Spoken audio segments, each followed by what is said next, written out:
ថ្ងៃនេះខ្ញុំបានទទួលទូរស័ព្ទ Oppo មួយគ្រឿងពីភ្ញៀវម្នាក់គាត់យកមកឲ្យខ្ញុំជួយដោះស្រាយឲ្យគាត់ថាលោតមេរោគបាទឬក៏ពាណិជ្ជកម្មតាមកម្មវិធី Google Chrome អញ្ចឹងបងប្អូនបាទគាត់ថា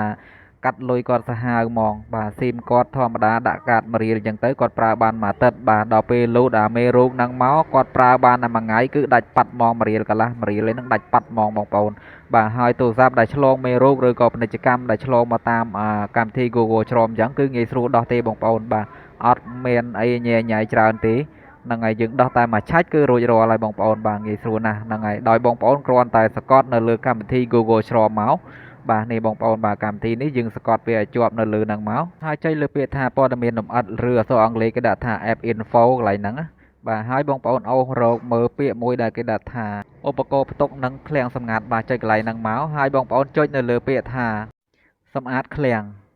បាទហើយចុចនៅលើពាក្យសម្អាតឧបករណ៍ផ្ទុកនេះមួយទៀតមក